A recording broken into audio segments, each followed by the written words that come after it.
प्यारे बच्चों नमस्कार। मैं स्वागत करता हूं आप सभी का बुद्ध स्टडी पॉइंट के यूट्यूब चैनल में। और आज के हम इस तीसरे वीडियो लेक्चर में कक्षा 9 के पहले अध्याय संख्या पद्धति के प्रश्नावली 1.1 के प्रश्नों को हल करेंगे।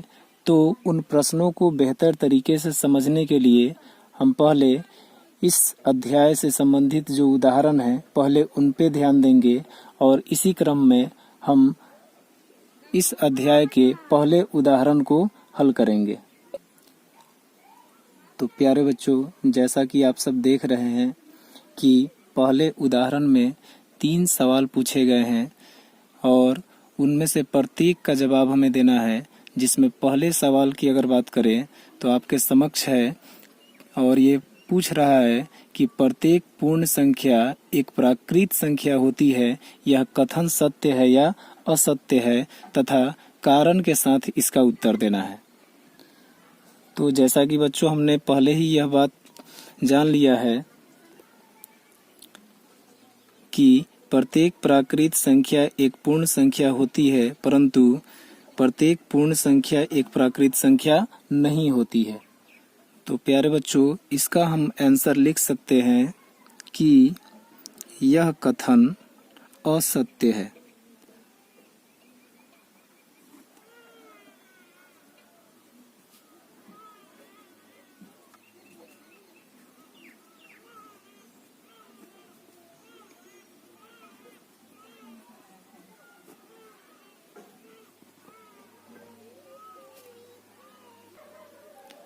क्योंकि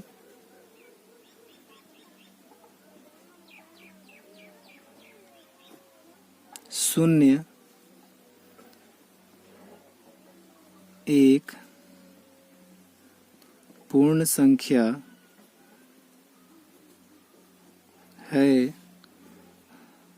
परंतु प्राकृत संख्या नहीं है। अब अगर दूसरे कथन की तरफ हम देखें प्यारे बच्चों, तो दूसरा कथन हमारा कह रहा है कि प्रत्येक पूर्णांक एक परिमेय संख्या होता है। प्रत्येक पूर्णांक एक परिमेय संख्या होता है। तो यह जो कथन है प्यारे बच्चों, इस कथन के लिए हम कह सकते हैं कि यह कथन सत्य है, क्योंकि प्रत्येक पूर्णांक को p/q के रूप में अर्थात की परिमेय संख्या के रूप में लिखा जा सकता है। क्योंकि आपको पहले ही बता दिया गया है कि जितनी भी पूर्णांक संख्याएं होती हैं परिमेय संख्याओं के अंतर्गत आती है। तो बच्चों, अब तीसरे कथन को देखें तो तीसरा कथन कह रहा है कि प्रत्येक परिमेय संख्या एक पूर्णांक होती है। तो प्यारे बच्चों, जैसा कि तीसरा कथन है प्रत्येक परिमेय संख्या एक पूर्णांक होती है, तो हमारा यह कथन जो है असत्य है, क्योंकि 4/7 एक परिमेय संख्या है लेकिन पूर्णांक नहीं है। और हमारा कथन क्या कह रहा है कि प्रत्येक परिमेय संख्या एक पूर्णांक होती है, जबकि प्रत्येक परिमेय संख्या की अगर बात करें तो जो भिन्न वाली संख्याएं होती हैं वो पूर्णांक संख्याओं के परिवार में सम्मिलित नहीं होती है। अतः यह कथन हमारा असत्य है। बच्चों, अब हम इस अध्याय के दूसरे उदाहरण को हल करेंगे और बेहतर तरीके से समझने का प्रयास करेंगे, जिससे जब हम प्रश्नावली के सवालों को बनाएं तब हमें दिक्कत महसूस न हो। बच्चों, जैसा कि आप देख रहे हैं कि दूसरा उदाहरण कह रहा है कि 1 और 2 के बीच 5 परिमेय संख्याएं ज्ञात कीजिए। हाँ, 1 और 2 के बीच 5 परिमेय संख्याएं ज्ञात कीजिए। जैसा कि आप सब भी संख्या रेखा से भी परिचित हैं कि संख्या रेखा क्या है, जिसकी चर्चा हमने पिछले वीडियो में की है, तो उस संख्या रेखा के हिसाब से पहले हम 1 और 2 को संख्या रेखा पर रख के देखते हैं और उसके बाद उनके बीच 5 परिमेय संख्याओं को प्राप्त करने के लिए काम करेंगे। तो बच्चों, जैसा कि आप इस चित्र में देख रहे हैं कि यह एक संख्या रेखा है और इस पे 0 से लेकर के 2 तक की संख्याओं को प्रदर्शित किया गया है।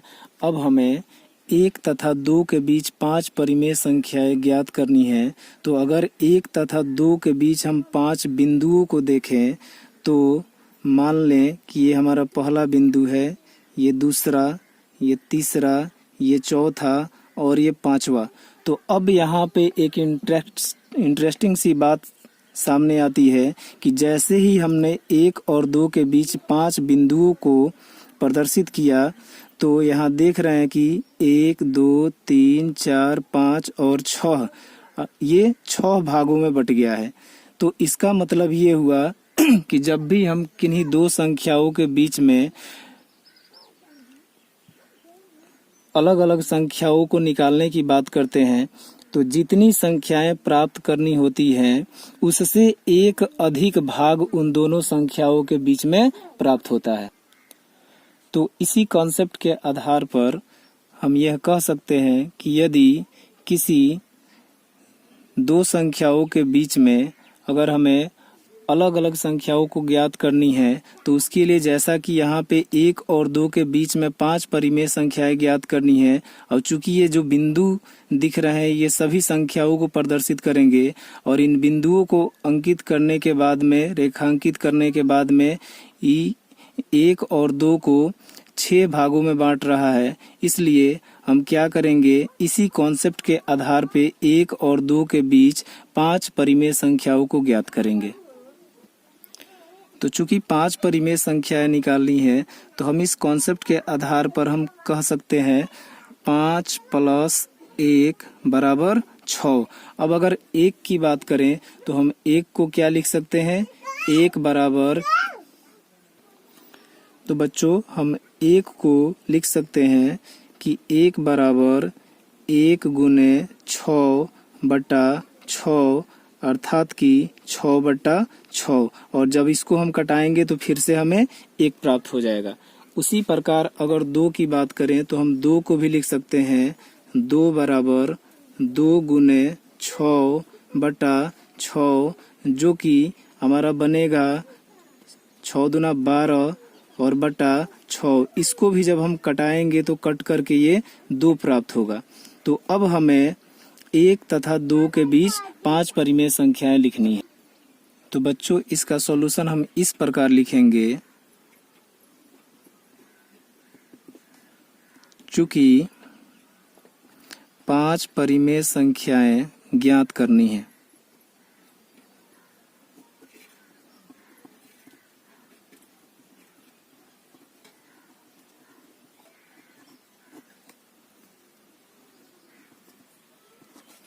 इसलिए 5 + 1 बराबर हो जाएगा 6। अब ये 1 का कॉन्सेप्ट आपको ऊपर बता दिया गया है कि 1 क्यों जोड़ा गया है। अब हम लिखेंगे कि 1 बराबर 1 × 6/6 बराबर 6/6 हो जाएगा। पुनः 2 बराबर लिखेंगे 2 × 6/6 बराबर 12/6 हो जाएगा। अब इसके बाद में हम 1 तथा 2 के बीच 5 परिमेय संख्याएं लिखेंगे। अब 1 तथा 2 के बीच 5 परिमेय संख्याएं, तो हम देख रहे हैं कि यहाँ पे 6/6 है और यहाँ पे 12/6 है।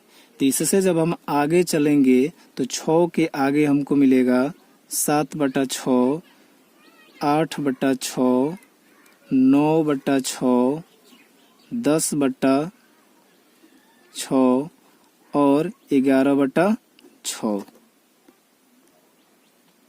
अभी इनको अगर इस संख्या रेखा पे बैठा के देखें तो यहाँ पे हमारा 6/6 है।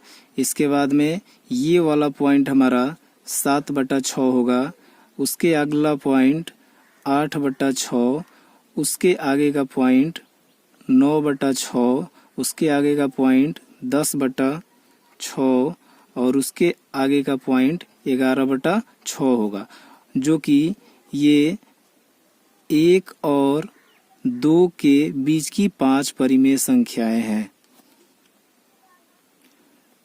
बच्चों, अब हम प्रश्नावली 1.1 के प्रश्नों को हल करेंगे।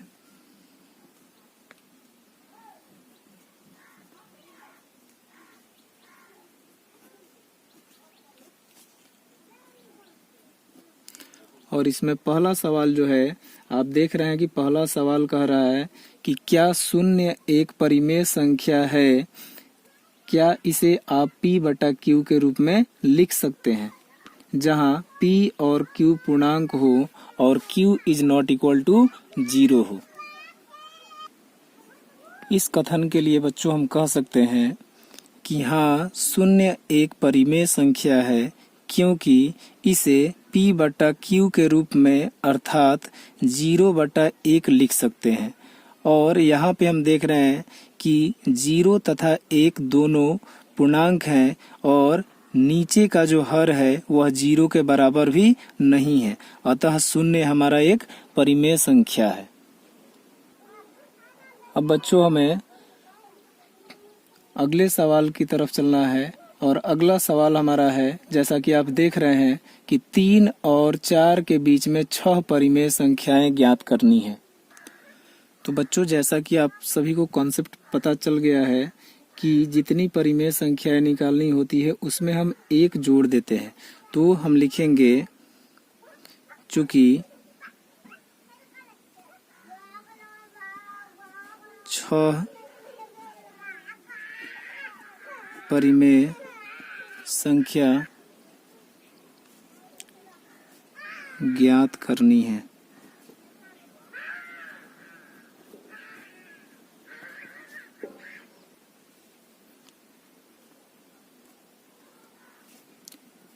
इसलिए 6 + 1 = 7।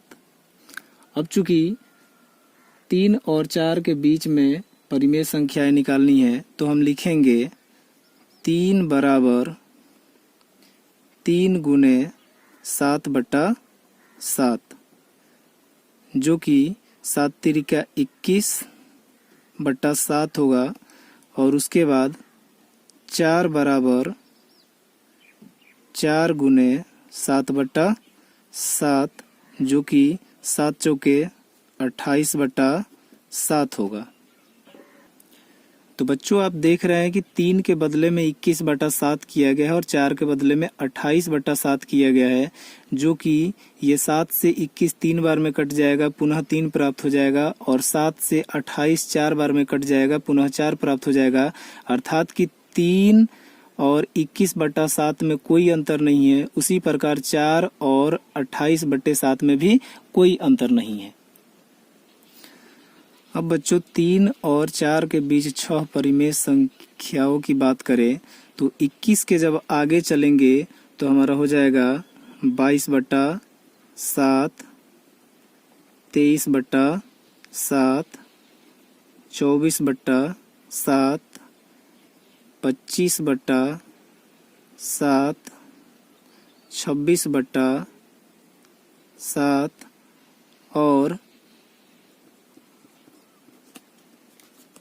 27/7, जो कि 21/7 और 28/7 के बीच आने वाली 6 परिमेय संख्याएं हैं, और यही हमारा उत्तर है।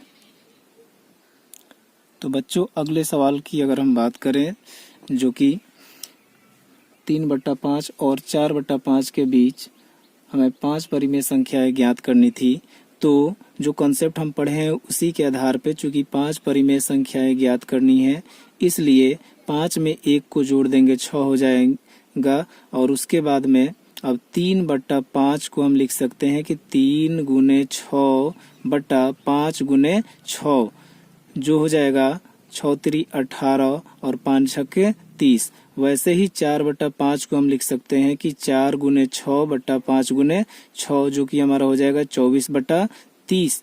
अब 3/5 और 4/5 के बीच 5 परिमेय संख्याओं की बात करें तो 18 से आगे जब हम चलेंगे तो होगा हमारा 19/30 20/30, 21/30, 22/30 और 23/30। ये 5 परिमेय संख्याएं हैं जो 3/5 और 4/5 के बीच में पड़ेंगी।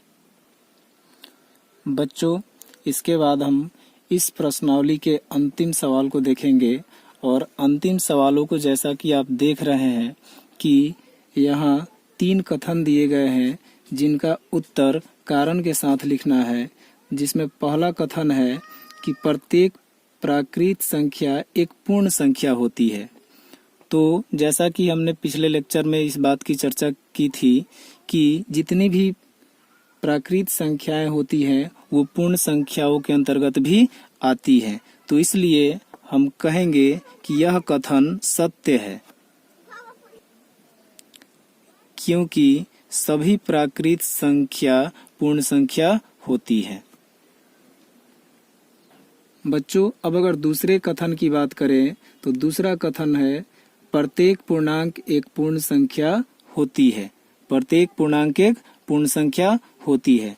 तो बच्चों, यह हमारा कथन असत्य है, क्योंकि अगर पूर्णांक संख्याओं की बात करें तो पूर्णांक संख्याओं में ऋणात्मक संख्याएं भी आती है जो कि पूर्ण संख्याओं में शामिल नहीं होती है। अतः हम कह सकते हैं कि यह कथन असत्य है, क्योंकि ऋणात्मक संख्याएं पूर्ण संख्या नहीं होती है।